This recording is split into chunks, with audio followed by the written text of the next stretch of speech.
BFM Politique avec Edwige Chevrillon, David Doucan et notre invité Bruno Retailleau, sénateur de Vendée, président du groupe Les Républicains au Sénat. Merci d'être avec nous ce midi. Je voudrais commencer évidemment avec ces images de violence dont Philippe Gaudin vient de parler, que l'on a vues un peu partout en marge de la manifestation contre la proposition de loi sécurité globale. Vous avez tweeté hier soir, pendant combien de semaines, je vous cite, encore Emmanuel Macron et son ministre de l'Intérieur vont-ils regarder, impuissants, 400 casseurs mettre le feu dans les rues de Paris? Ils veulent tuer des flics, dans le message suivant, vous dites. Ces images nous font honte. Il y a un an, en pleine mobilisation contre des Gilets jaunes, vous aviez proposé un texte, une loi anti-casseurs, elle avait été résumée comme ça, en partie jugée anticonstitutionnelle. Pourquoi est-ce que c'est si compliqué de lutter contre ce phénomène? D'abord, je veux dire que c'est la chienlit. Et que la chienlit, ça suffit. Et que de week-end en week-end, on voit bien, ce sont toujours les mêmes images. Des commerces qui sont saccagés, des policiers, des gendarmes qui sont sauvagement agressés et des voitures qui brûlent. Voilà. Et pendant ce temps-là, il y a le risque d'une accoutumance.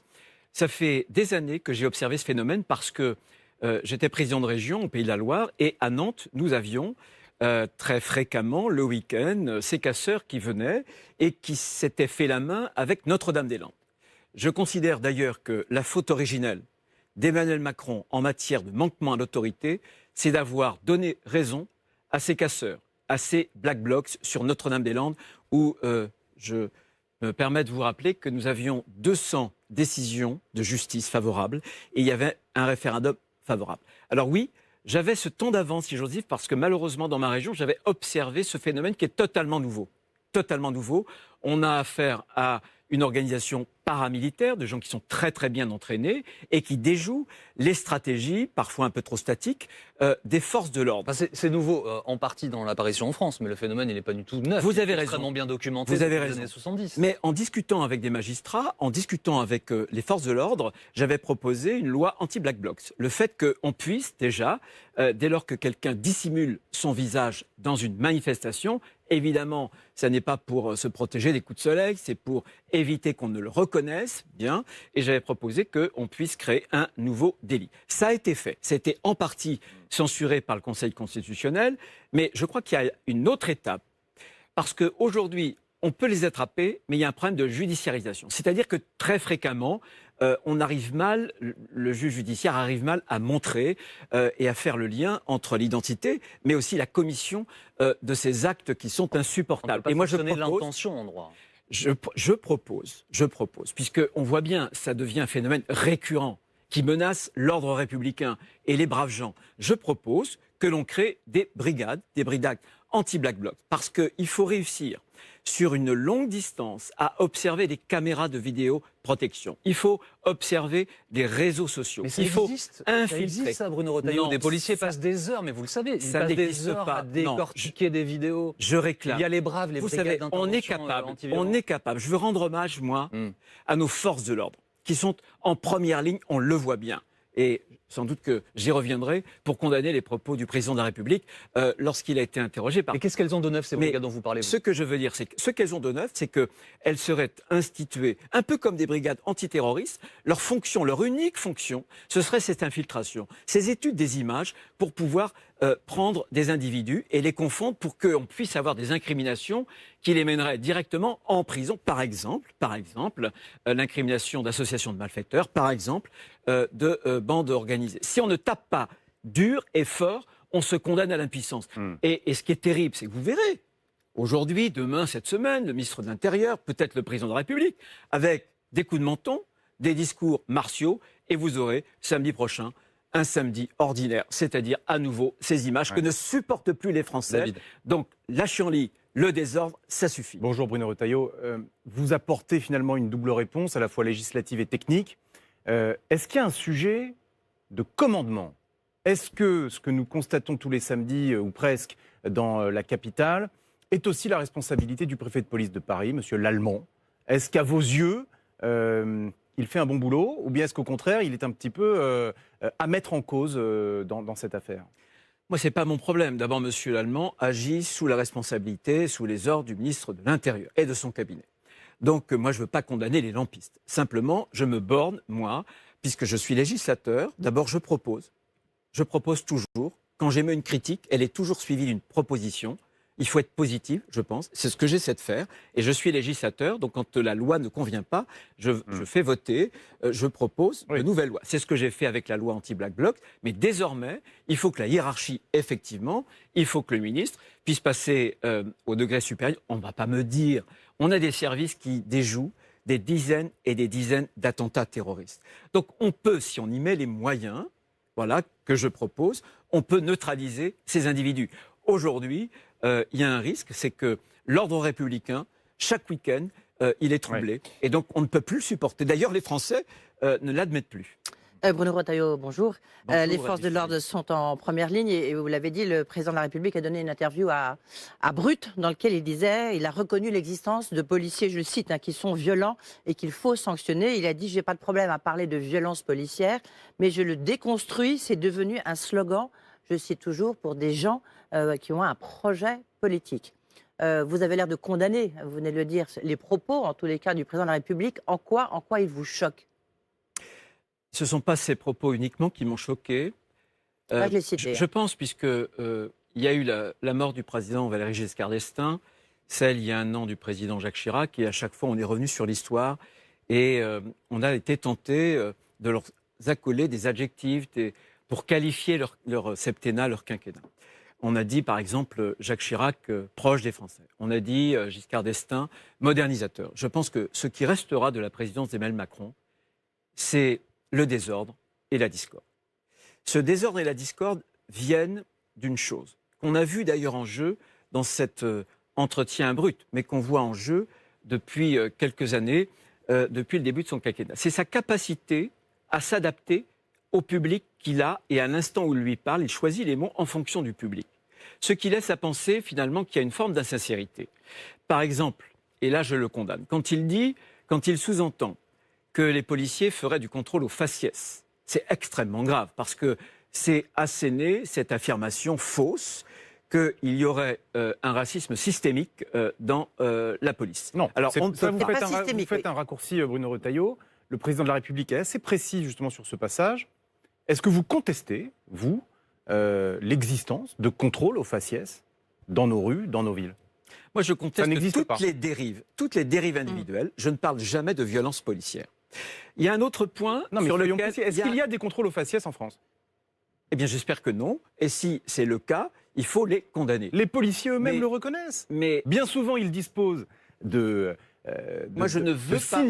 signalements d'individus qu'ils recherchent, et donc ils appliquent des contrôles au faciès. Ça existe. Mais c'est comme si vous me disiez, tiens, quelqu'un a été dénoncé parce qu'il avait un par-dessus blanc et il faut absolument reconnaître cet individu, ou qui roule dans une voiture rouge. Bon, ça c'est autre chose. La systématisation du contrôle facial, c'est quelque chose de différent. C'est qu'on accroche cette idée d'une couleur de peau à une délinquance systématique. Non, il y a un autre point sur lequel le propos m'a choqué, c'est lorsque le président de la République dit finalement il faut trouver 300 à 500 noms d'origine africaine, ultramarine ou maghrébine pour les mettre en valeur dans l'espace public en réalité. Je pense que c'est du communautarisme. Je pense que quand on est français, attaché au modèle français, on choisit des noms pas par leur couleur de peau, qu'ils soient blancs, qu'ils soient jaunes, qu'ils soient noirs, peu importe. On les choisit pour l'exemple. Est-ce que la couleur de peau... Peu importe, en tous les cas, il y a très peu, il n'y a que des blancs. Hein, donc, mais parce que c'est notre histoire, parce qu'il y a notre histoire. Mais il y a eu aussi, bien sûr, dans notre histoire, des gens qui avaient une autre couleur de peau. Mais ce que je veux dire, c'est que si on veut s'adresser à des communautés noires, maghrébines, blanches, jaunes demain, et leur proposer leurs propres héros, alors on déconstruit l'histoire nationale. Pardon, mais excusez-moi, Bruno Retailleau, mais on peut le prendre à l'envers. Excusez-moi, on peut dire aussi la République c'est la même pour tous, et il n'y a pas de raison que les hommes et les femmes qui sont mis en valeur aient une seule couleur de peau. C'est ce que je vous dis. Contrairement à ce que vous avez dit, il n'y a pas que des blancs dans notre histoire. Ce que je vous dis, absolument. Ce que je vous dis, c'est simplement, en d'autres termes, l'article numéro 1 de notre Constitution de la Ve République, qui reconnaît des citoyens sans distinction d'origine, de race ou de religion. Et je suis attaché à cela, et je ne veux pas que le président de la République, pour apaiser tel ou tel groupe, telle ou telle communauté, puisse dire il va y avoir des héros qui vont correspondre à telle communauté et d'autres héros qui vont correspondre à d'autres communautés. Là, c'est le modèle anglo-américain. Ouais. Comme disait d'ailleurs de lui Régis Debray, il l'avait appelé le gallo-ricain. Ouais, vous oubliez... Pour essayer de marier américain et gallois, Bruno Retailleau, gaulois. vous oubliez toute une partie du raisonnement, qui est de dire il y a une reconnaissance qui manque, il y a un travail de mémoire qui n'a pas été fait sur toute une série d'événements de notre histoire, en particulier liés à la colonisation. Et c'est vers cela que le président de la République veut aller, c'est ce qu'on comprend de son intervention récente.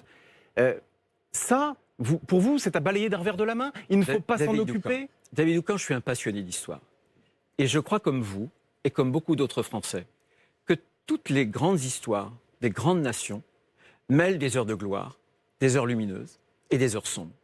Ça, j'en suis convaincu. Quand j'avais entendu le président de la République accuser la France du pire des crimes, souvenez-vous, en Algérie, de la colonisation comme étant un crime contre l'humanité, le pire de tout. Ce que je dis, c'est que on a en France, de la part de quelques élites, un sport qui consiste à débiner la France, comme avait dit un jour Jean-Pierre Chevènement, à rendre la France coupable, éternellement coupable. Cette espèce de vision lacrymale, pénitentielle de notre histoire. Et je vais vous dire pourquoi ça cause un problème. Elle ne peut pas être qu'angélique non plus. C'est ce que j'ai dit. C'est ce que j'ai dit. Mais quand même, le crime contre l'humanité. Le crime contre l'humanité. Vous voyez à quoi cela renvoie. Mais quand vous le faites, vous envoyez un message à ces jeunes qui sont sur la voie du séparatisme, de la sécession. Si vous dites que la France est détestable, comment voulez-vous faire aimer la France à ces jeunes-là? Voilà ce que je dis. Et que cette dérive qui consiste à dire que la France est d'abord coupable pour qu'avant, il faut la reconnaître aimable, c'est terrible. Ça crée une fracture qui est une fracture profonde. Si on veut finalement associer ces jeunes générations à notre destin collectif. Oui. Je voudrais qu'on avance, si vous le voulez bien. La proposition de loi sur la sécurité globale, qui est en discussion, qui accapare beaucoup de débats politiques, et notamment le Sénat en ce moment. Est-ce qu'elle va dans votre sens? Est-ce qu'elle est utile, sans rentrer forcément dans la polémique autour de l'article 24, etc. Est-ce que pour vous, il fallait une loi supplémentaire où tout est déjà là? C'est toujours le même problème. Je pense que globalement et souvent, en France, on a beaucoup de lois. Oui. Vous savez que les Chinois écrivent le mot France avec un idéogramme qui signifie le pays des lois. Et Montaigne, il y a plusieurs siècles, disait que nous avions autant de lois que le reste du monde. Donc c'est quelque chose de culturel. Et je pense souvent qu'il manque le courage d'appliquer les lois existantes. Mais parfois, il y a des trous dans la raquette. Il y a sans doute un trou dans la raquette. Pourquoi? Parce que depuis quelques années, les collectivités locales sont devenues adultes, notamment les communes, les maires. On l'a vu d'ailleurs à Nice, s'il n'y avait pas eu ce policier municipal armé, je pense que la tuerie n'aurait pas été aussi vite arrêtée. Donc il y a ce qu'on appelle un continuum de sécurité. Et à ce titre-là, elle est intéressante. Elle répond Simplement, elle n'y répond que partiellement, parce que le problème de l'insécurité en France ne concerne pas que le strict problème de la sécurité des forces de l'ordre. Ça concerne aussi la réponse pénale qui est trop molle. Et je considère que depuis Mme Taubira, en passant par Mme Belloubet jusqu'à M. Dupond-Moretti, cette réponse pénale, elle est absolument trop molle. Il faut une révolution pénale si demain, on veut apporter plus de sécurité aux Français, c'est-à-dire des peines, construire des prisons, alors que ce sont des milliers de détenus qu'on a libérés et on continue à le faire.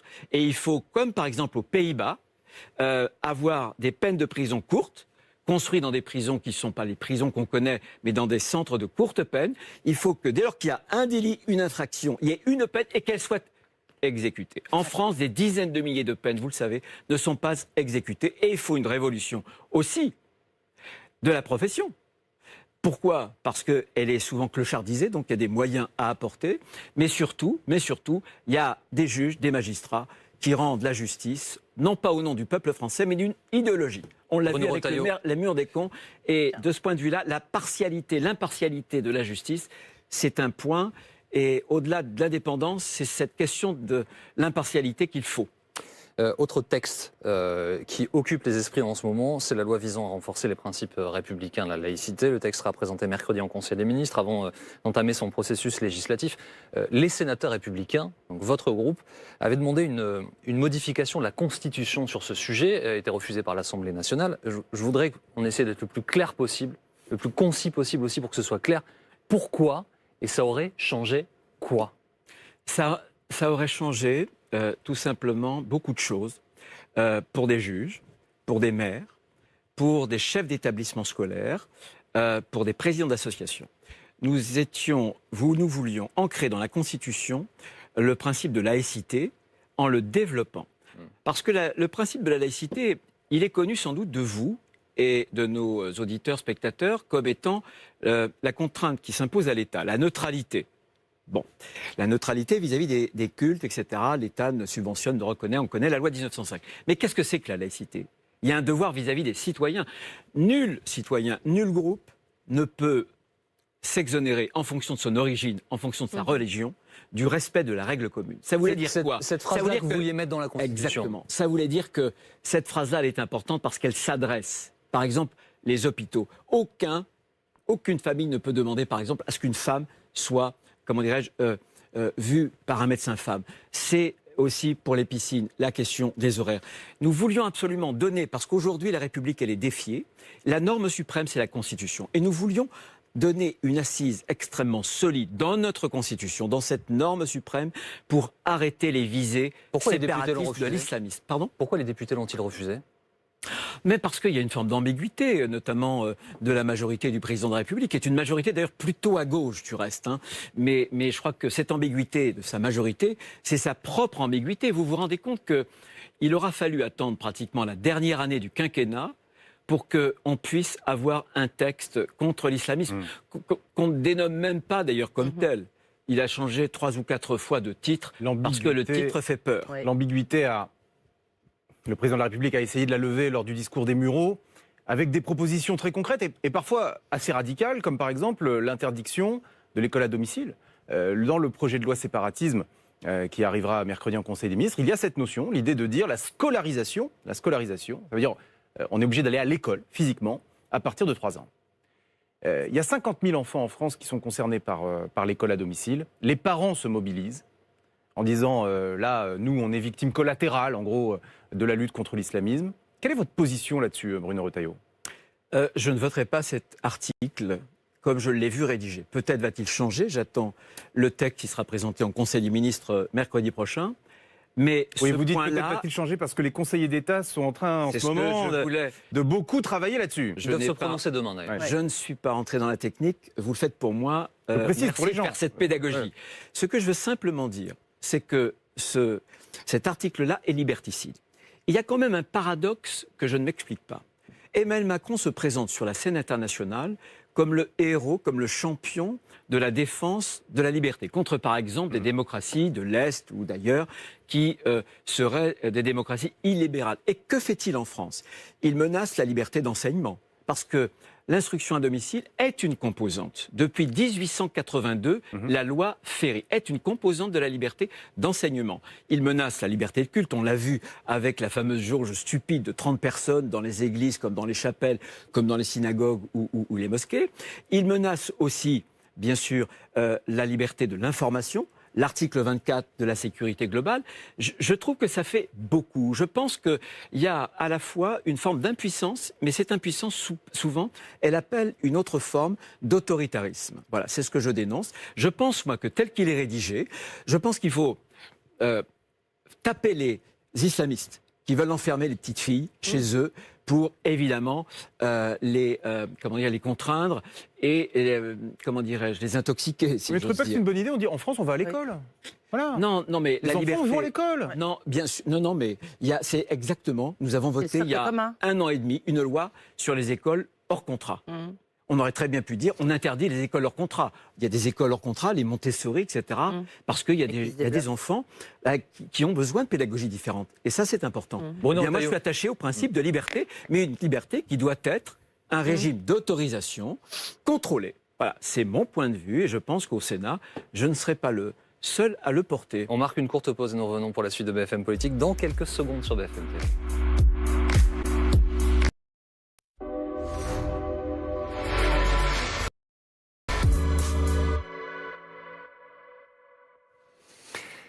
La suite de BFM Politique, c'est Bruno Retailleau qui est notre invité aujourd'hui. Nous parlions du projet de loi visant à renforcer les principes républicains et la laïcité. Parmi les propositions qui font débat, Bruno Retailleau, il y a, débat surtout dans l'opposition, hein, il y a l'enseignement de l'arabe à l'école publique. Pourquoi est-ce que ça fait débat ?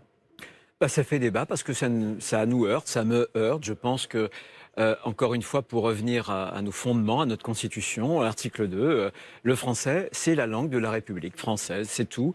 Et je pense qu'aujourd'hui, le français n'est pas toujours bien parlé. Et je suis contre, parce que ce n'est pas notre modèle français, c'est le modèle américain une fois de plus, mais le modèle multiculturaliste est un modèle, à mon avis, multiconflictuel.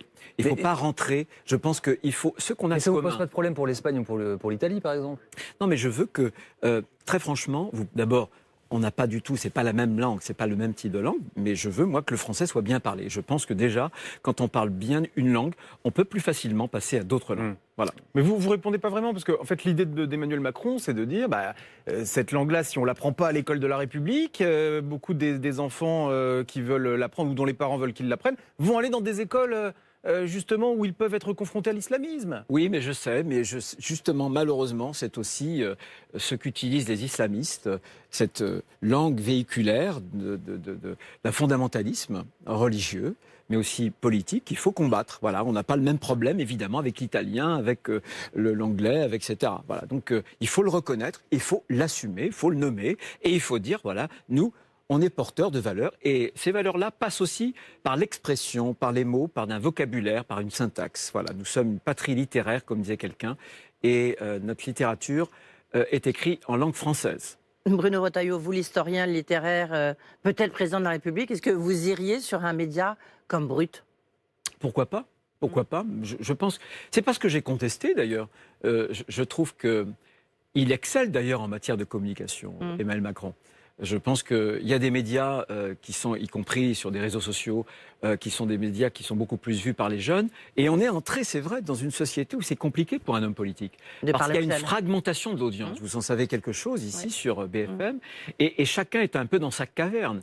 Chacun reçoit d'ailleurs les informations qui sont présélectionnées par des algorithmes, et ces informations que les gens reçoivent, ils sont présélectionnés pour aller dans leur sens. Donc chacun, finalement, est conforté dans sa conviction. Et je pense que c'est important d'aller précisément vers les uns et les autres, quel que soit leur âge. Ouais. Je voudrais qu'on parle de la pandémie Covid-19 maintenant, Bruno Retailleau. Hier, il y avait les manifestations d'opposition à la loi sécurité globale, mais aussi pas mal de manifestations des professionnels de la montagne. La neige tombe, elle tombe parfois beaucoup. Les stations sont ouvertes, les remontées mécaniques, elles restent fermées, avec 2 exceptions toutefois, pour les professionnels et les enfants licenciés dans les clubs de ski. Question simple, faut-il rouvrir, selon vous, ces remontées mécaniques? Moi, je pense qu'en prenant des précautions, on peut parfaitement, à un moment ou à un autre, dès lors que ces précautions sont prises, réouvrir notamment les remontes-pentes, enfin les remontées mécaniques. Parce qu'on peut, grâce à des mesures de précaution, des mesures sanitaires, faire en sorte que l'activité se poursuive. D'autres pays, d'ailleurs, l'ont fait. La Suisse. Bien sûr, mais pas seulement la Suisse. Et je pense que la France doit le faire. Moi, j'ai déjeuné avec les présidents de groupe du Sénat, avec le président de la République. Ça a été un sujet important du déjeuner de mercredi dernier. J'ai dit au président de la République, l'Asie est en train d'être confrontée à une 3e vague. Il est vraisemblable qu'au mois de janvier, la France soit confrontée à une 3e vague. La seule façon de reprendre le contrôle de l'épidémie et d'avoir une vraie stratégie, mais qui opère cette fois-ci. Alors, il y a le vaccin, mais dans les 3 prochains mois, le vaccin, malheureusement, n'arrêtera pas l'épidémie. Dans les 3 prochains mois, le vaccin, ce sera 2 millions, 3 millions de personnes, pas beaucoup plus. Mais il faut tester. Vous savez qu'au mois de novembre, ces 3 dernières semaines, ce sont des chiffres officiels, le dépistage, le nombre de tests PCR a été divisé par 2. C'est une préoccupation. Moi, je pense qu'il faut, si on veut reprendre le contrôle de l'épidémie, si on veut justement reprendre l'activité aussi économique, il faut absolument tester en utilisant aussi des tests salivaires, voilà, qui sont à peine autorisés. On aurait pu le faire avant. Vous savez que ce sont des tests PCR, donc très fiables. Fiabilité 87%, 40 minutes le résultat. Donc il faut, là aussi, les généraliser. Mais là encore, on a un temps de retard. Mais surtout, il faut dépister, mais ensuite, il faut pouvoir tracer, faire comme les Japonais, essayer de détecter le supercontaminateur plutôt que d'aller vers le cas contact et isoler, ce qu'on ne fait pas pour le moment. Bruno Retailleau, est-ce qu'on parlait des stations de ski? Les restaurateurs, on voit bien que les restaurateurs, ils sont à bout, ils n'ont pas de bout du tunnel, on ne sait pas très bien effectivement s'il y a une 3e vague, qu'est-ce qui peut se passer? Est-ce que vous dites quand même il faut les rouvrir parce que c'est presque une question de vie ou de mort pour eux?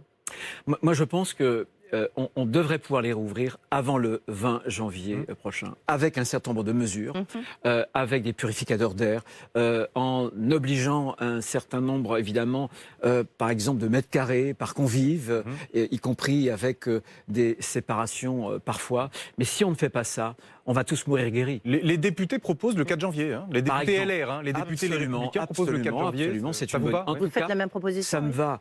Le 4, le 3, peu importe. En tout cas, anticiper Après, quoi. par rapport au 20 janvier. Je pense que l'idée, c'est qu'on risque de devoir vivre malgré ce virus pendant encore 6 mois. C'est clair. Et on ne peut pas faire une politique de stop and go. Donc moi, je suis pour réouvrir de façon raisonnable l'activité, mais en étant intraitable sur la stratégie de contrôle de l'épidémie. L'isolement, on va d'ailleurs voter sans doute demain, lundi, au Sénat, pour l'isolement, pour faire en sorte, comme les Allemands, que les Français qui seront isolés ne perdent rien de leurs revenus. On va voter, par exemple, sur le jour de carence. Vous savez, quand vous avez un arrêt de travail, un jour de carence, vous n'êtes pas payé, etc. Là, je pense qu'on va voter l'annulation de ce jour de carence pour que les gens qui seront isolés ne perdent rien. Et l'isolement sous contrainte?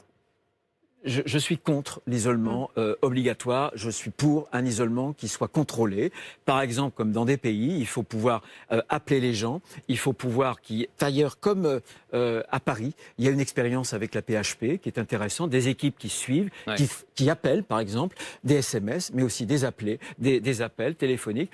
Il va falloir aller porter pour les personnes isolées qui seront dans cet isolement parce qu'elles sont cas positifs, un portage de repas. Donc ça doit se travailler avec des équipes mobiles, et en lien avec les collectivités locales et non pas depuis la bureaucratie parisienne. Bruno Retailleau, le gouvernement a présenté les grandes lignes de la stratégie de vaccination à venir, avec la nomination notamment d'un monsieur vaccin.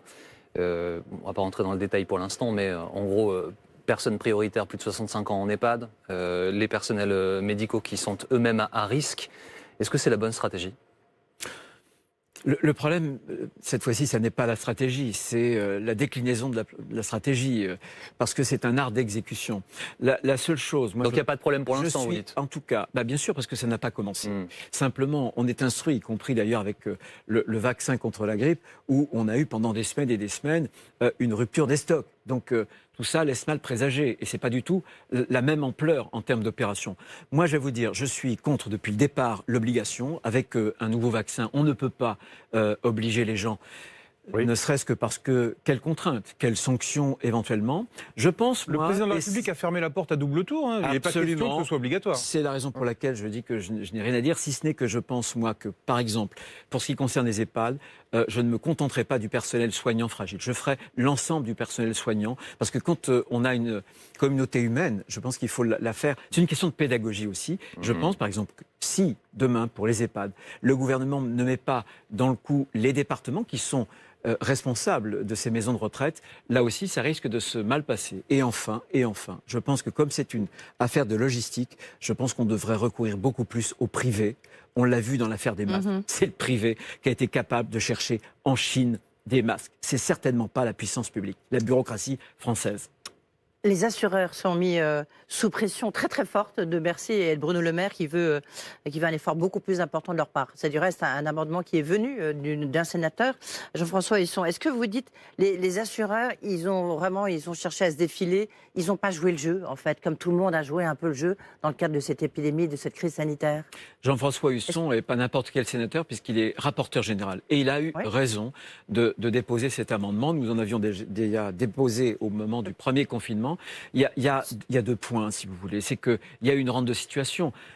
On estime, nous, que sur le premier semestre, il y a à peu près 2 milliards, parce qu'il y a eu moins de sinistres, d'une part.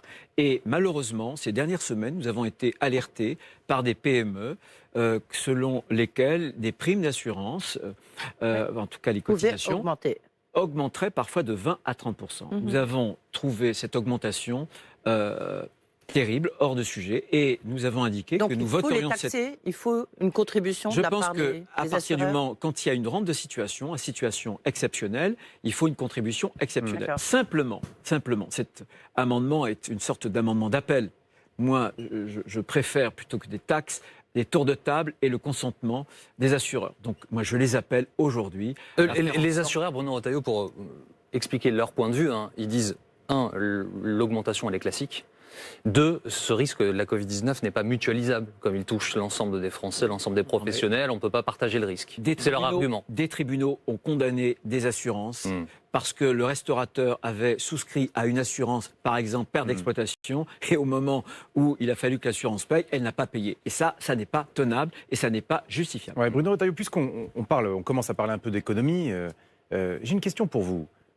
Vous nous dites, vous disiez tout à l'heure, il faut créer de nouvelles brigades de police pour taper les Black Blocs. Vous êtes d'accord pour dire que face à cette pandémie, on n'a plus que jamais besoin de nos hôpitaux publics.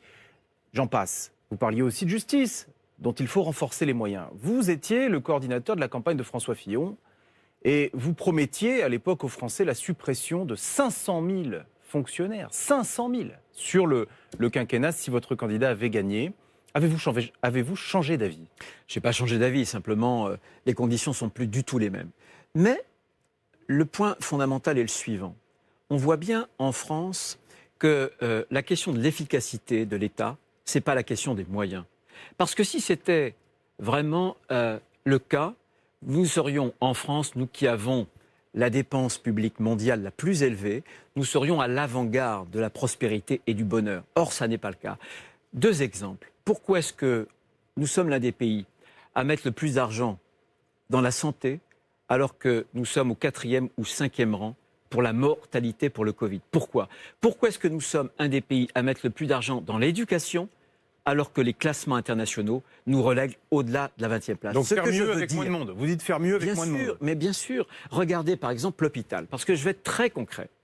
La différence entre l'Allemagne et la France, c'est que l'Allemagne, 25% de personnel qui sont des personnels administratifs, en France, presque 34%. La différence, c'est plus de 120 000 emplois. Donc, vous voyez bien que cette bureaucratisation, aujourd'hui, a créé un État qui est un État obèse, qui est vorace, parce qu'il dévore la richesse. Cette année, ce sera pratiquement 63% de la richesse produite par les Français, sans rendre si j'ose dire, les services qu'on est en droit d'attendre. C'est cela que je conteste formellement et je pense qu'on peut faire mieux, souvent, avec moins. Ouais, jusqu'en 2022, faire campagne en disant moins de fonctionnaires dans le monde post-Covid? Je vais vous dire. D'abord une chose, il y a très peu de temps, une grande inspection générale a montré que pratiquement 290 000 fonctionnaires ne faisaient pas les 35 heures. Est-ce que c'est naturel? Est-ce que c'est normal? Et puis vous me dites, est-ce que c'est populaire? Moi, je m'en fiche. Si j'affirme des convictions, c'est pas pour plaire aux Français. Si je dis des vérités, c'est parce que je parlais tout à l'heure de la question de la sincérité. La sincérité, elle sera au cœur de la campagne présidentielle prochaine. Et jamais on ne me fera dire une conviction, l'inverse d'une conviction que je n'ai pas. Tout simplement parce que je ne suis pas bon. Je ne suis pas bon. Je n'arrive pas à soutenir des choses dans lesquelles je ne crois pas profondément. Moi, j'aime mon pays. Et je veux le meilleur pour mon pays. Et si on continue, c'est les hommes politiques forcément, plus on dépense d'argent. Le quoi qu'il en coûte, c'est génial. Alors justement, j'ai une question là-dessus. C'est génial, c'est extraordinaire. On prend l'argent des Français. J'ai une question là-dessus, Dites-moi. sur le quoi qu'il en coûte et les conséquences du quoi qu'il en coûte. C'est le mur de la dette énorme qui va se dresser devant nous, enfin qui est déjà là. Bien sûr. Le prochain président de la République, la prochaine présidente de la République, c'est clair, on espère que la crise du Covid sera derrière nous. Il va avoir à prendre des décisions, elle va avoir à prendre des décisions pour savoir qu'est-ce qu'on fait de cette dette. Quelle est la position de la droite, on vous entend peu là-dessus, de vous éventuellement, Bruno Retailleau, sur l'effacement de cette dette? Est-ce qu'il faut l'effacer, comme dit Jean-Luc Mélenchon ou d'autres, ou est-ce qu'il faut le rembourser par des hausses d'impôts, des suppressions de fonctionnaires? Quelle est votre position rapidement? Très rapidement, bien sûr que non, on ne peut pas effacer. La dette, elle est détenue en France notamment par des mains étrangères. Donc majoritairement, très majoritairement. Ouais, si on dit on ne remboursera pas la dette, ce sera la crise et vous verrez les taux d'intérêt augmenteront et ce sera la catastrophe. On ruinera nos retraités, nos épargnants et les Français. Donc il faudra la rembourser comment? En revanche, je suis opposé à ce que a sous-entendu lors de notre déjeuner Emmanuel Macron mercredi. C'est un point qui n'est pas sorti dans la presse, je le dis. Il nous a parlé de cette tentation de faire comme on a fait pour la sécurité sociale, de cantonner la dette Covid. On voit bien ce que ça a donné pour la sécurité sociale. Vous cantonnez, ensuite vous créez un impôt, et puis ben voilà, on est toujours dans le cantonnement. Ça devait s'arrêter à 2024, on a repoussé à 2030. Non, moi je pense que c'est la croissance, évidemment, c'est la croissance Comme qui Emmanuel remboursera la Macron. dette. Parce que l'économie, c'est une dynamique. En revanche, si on veut la croissance, ça veut dire qu'il faut créer des richesses. Parce que c'est l'appauvrissement du peuple français. Sinon, comment crée-t-on de la richesse? Par une économie de l'offre, avec un choc d'investissement. Je suis pour, moi, la feuille de paye. J'ai proposé d'ailleurs 37h30, mais notamment pour les petits salaires, avec un 13e mois, sans, bien sûr, comment dirais-je, brutaliser la compétitivité des entreprises, en faisant en sorte qu'on désocialise, défiscalise les heures supplémentaires.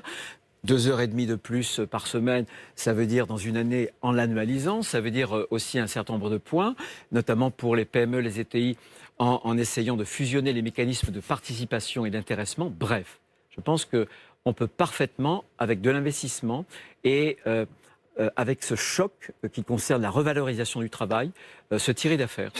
Bruno Retailleau, vous avez envoyé des signaux sur une éventuelle candidature à l'élection présidentielle en 2022. Vous reconnaissez ce courrier. Il est daté du 3 novembre, Saint-Malo-du-Bois, c'est vous qui l'avez écrit. Il est dense, hein? C'est là où j'habite, Saint-Malo-du-Bois, Oui. j'y habite. Il commence par « Mes chers compatriotes, pour la France désormais c'est l'heure des choix ». Il y a une anaphore sur « Nous pouvons remettre de l'ordre ». Certain nombre de... Bon, en fait, c'est une lettre programme, quoi. Bruno Retailleau, vous parlez de sincérité. Vous avez dit ce sera le mot d'ordre. Soyez sincère. Est-ce que vous êtes candidat à l'élection présidentielle? Non, cette lettre, je l'ai écrite parce que j'estime qu'aujourd'hui, la France traverse un moment extrêmement difficile. Ça, j'entends. Et Et ce n'est pas une réponse à ma question. Le rôle de chaque homme politique est d'essayer précisément de relever l'horizon. C'est ce que j'ai tenté de faire en axant cette lettre sur une remise en ordre, puisque aujourd'hui, ce qui caractérise... Ouais, vous nous l'avez dit, vous nous l'avez dit. Macron, c'est justement le désordre. Voilà. La question Mais de ne faites pas, Jean-Baptiste ne était faites pas simple. votre homme politique Êtes-vous, classique, Bruno êtes-vous Retailleau. candidat Êtes-vous candidat à l'élection présidentielle? Pourquoi est-ce que ce serait si compliqué de dire? Parce que les Français sont, je veux dire, dans une période difficile et que personne ne pense à la présidentielle. Ce qu'il y a aujourd'hui... Bruno Retailleau, excusez-moi, je ne peux pas Français- m'empêcher de les sourire. Français- Franchement, Edwige, dites-moi si les Français, vraiment, pensent à 2022. Ils voient les images qu'ils ont vues ce week-end. Ils voient la crise sanitaire. Ils voient le mur, les faillites, le chômage qui vont se développer dans les prochains mois. Et il faudrait leur parler de boutiques politiciennes. Bah, je pense que la Ce que présidentielle, ça j'essaie- intéresse nos concitoyens. Savoir qui Mais parce que nous peut, sommes peut pas dans le bon prétendre à moment. diriger Moi, le j'ai des pays, convictions c'est et je les important. porte. Donc vous J'ai n'êtes voulu pas candidat alors? J'ai voulu porter ces convictions et je me bats d'ailleurs dans ma propre famille politique pour qu'on arrive à définir un mode de sélection. Alors, parce justement. que personne n'écrase Oui. le match. Alors justement, Ça, je peux le dire parce oui, que Bruno Retailleau, c'est exact. Justement, que répondez-vous à ceux qui disent Bruno Retailleau, vous n'y pensez pas, il ne sera pas en capacité de rassembler? Peu importe ce que je dis à ma propre famille politique, c'est qu'on ne peut pas se satisfaire. Les Français d'ailleurs le rejettent. Du face-à-face répété, du bis repetita, Emmanuel Macron d'un côté et Marine Le Pen de l'autre. Ça n'est pas possible. Et je dis à ma famille politique, donnons la parole à nos militants, donnons la parole à ceux qui votent pour nous. Voilà, parce que ça sera la meilleure chose pour faire le meilleur moyen pour faire vivre le débat des idées, le débat du projet. Vous présenterez Parce que- ce suffrage pour le coup pour faire valoir vos idées? Mais pourquoi pas, si évidemment c'est le cas, et moi je l'appelle. Je l'appelle Est-ce que parce justement, puisque personne n'écrase le match, pour reprendre Oui. votre expression, est-ce qu'il faut une primaire au sens large, organisée peut-être par les Républicains, mais au sens large de la droite? Bien sûr, moi je pense qu'il faut donner la parole aux gens. Je pense qu'on ne peut pas parler de démocratie représentative. On voit bien que tous on se plaint de la participation. Et nous, on ne voudrait pas donner cette participation, la parole, donc à nos militants, mais aussi à des sympathisants. Il faut une primaire qui soit aussi ouverte pour donner un élan ensuite, parce que ce sera une élection difficile et que si on n'a pas cet élan, si on ne mobilise pas notre électorat, nos sympathisants, nos militants, voilà, eh bien je pense qu'on perdra l'élection présidentielle.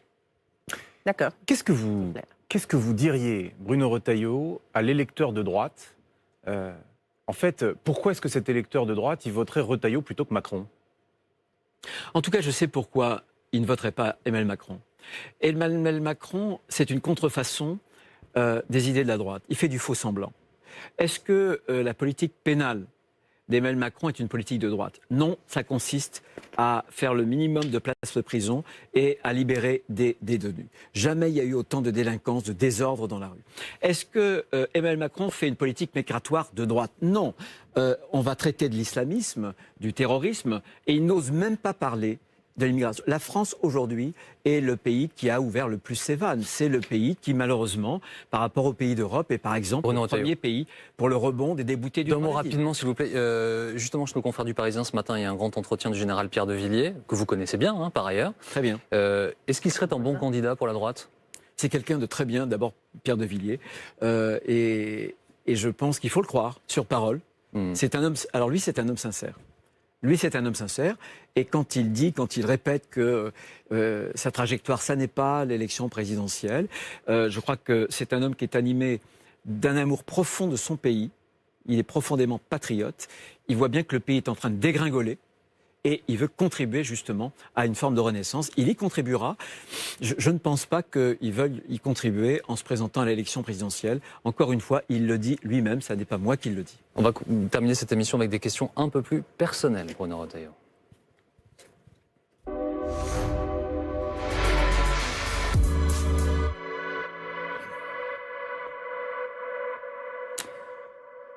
Bon, évidemment, dans un contexte particulier, mais quel est le dernier film que vous avez vu ? Le dernier film qui m'a vraiment marqué, c'est celui de Terrence Malick, Une vie cachée, qui raconte cette histoire incroyable de cet Autrichien qui résiste à Hitler, qui résiste aux nazis. Dernier album que vous avez téléchargé, que vous avez acheté ? Cathy Melba. Ah oui, on a eu beaucoup de musique classique sur ce plateau jusqu'à maintenant. Est-ce que vous avez un livre à nous conseiller ? J'ai plusieurs livres à vous conseiller. Régis Debray, D'un siècle à l'autre. Il y a aussi Mona Ozouf, que j'adore, qui a écrit sur George Eliot. Voilà, je suis un gros lecteur, donc je peux vous en conseiller pas mal de livres. Est-ce qu'il y a une destination qui vous fait rêver ? Un voyage que vous avez absolument envie de faire ? La France me va bien. Je ne suis pas un grand voyageur. J'adore, je considère qu'on a beaucoup de choses en France. Et je voyagerai en revanche, j'irai au Liban en début d'année parce que je pense que là aussi il se passe des choses et qu'on a un lien très particulier. Je me préoccupe beaucoup de l'Arménie et je pense que j'irai aussi en Arménie parce que ce qu'est en train de faire M. Erdogan là-bas nous concerne directement, cette expansion de l'islamisme, et on a vu ce qui se passait au Karabakh. Mais pour le reste, les paysages français, vous savez, c'est ce qu'on porte à l'intérieur de soi, les plus beaux paysages. Deux questions pour terminer. Vous avez quoi de plus précieux ? Qu'est-ce que vous possédez de plus précieux ? Possède, non. Ce que j'ai de plus précieux, c'est ma famille. C'est mon épouse et mes enfants. Et enfin, où serez-vous dans 2 ans, Bruno Retailleau ? Écoutez, je ne peux pas vous le dire. La vie passe vite. J'espère que je serai toujours vivant et que je n'attraperai pas la Covid d'ici là, déjà. Merci Bruno Retailleau d'avoir été notre invité ce midi dans BFM Politique. Merci beaucoup Edwige, David, on se retrouve la semaine prochaine. Affaire suivante, à suivre justement, Dominique Rizet, Philippe Gaudin. Moi je vous retrouve à 18h pour BFM TVSD. Mes invités ce soir, Laurent Berger, secrétaire général de la CFDT, et Karine Lacombe, professeure de médecine. À tout à l'heure.